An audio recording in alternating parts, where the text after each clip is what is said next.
What can you tell us at the next level down as to what's happening with the Asian component of demand? How big is it? Is it the big driver? Is it reflected in particular market segments? Is it across the board? Is it something that's so staggering to you that you would say it's like nothing you've ever seen before? Or is this just another wave and your sense is that this will pass? Well, it depends on our time frame, because I think everything will eventually pass. And we're not as old as Yale, but we've been doing this for 270 years.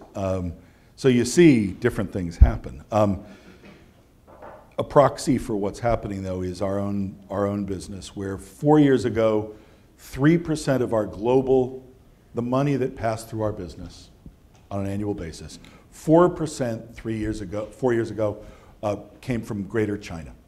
That means PRC, Hong Kong, Taiwan, okay? Year to date, that's over 35%. I'm not talking about the business we do in Hong Kong. I'm not talking about the business we do in New York. I'm talking about all of it, hoovered up together. So that is the most dramatic shift in demographics, in consumption, that we've seen in 270 years.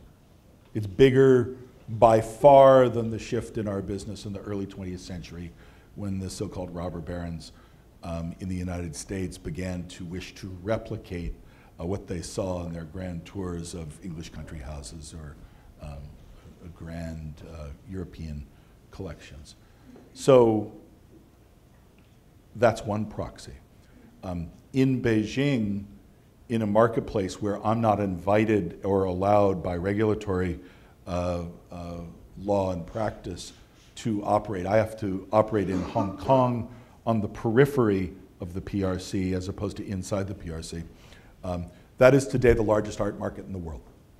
It dwarfs the US market, it dwarfs the English market, it dwarfs the French market. There are, in Chinese paintings alone, over $4 billion worth of paintings which we track have been sold in Beijing in that local marketplace. 5 years ago, I think it's fair to say that Sotheby's and its traditional competitor Christie's were, I wouldn't say self-satisfied, but they were largely operating what would be called a duopoly. And a duopoly is a fascinating business premise because it can both retard innovation as well as help innovation in some circumstances. And today, of the 5 largest auction houses in the world, 3 of them are in Beijing.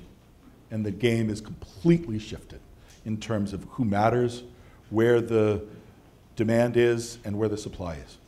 So for a 275-year-old shop, we're creaking and rattling at our roots a little bit because we're in the middle of the most exciting and the most complex shift in both wealth creation, mass wealth creation, because what's going on in China is not what's going on in Russia. It's not what's going on in the Middle East, where you have royal families or a few oligarchs with immense concentrations of wealth.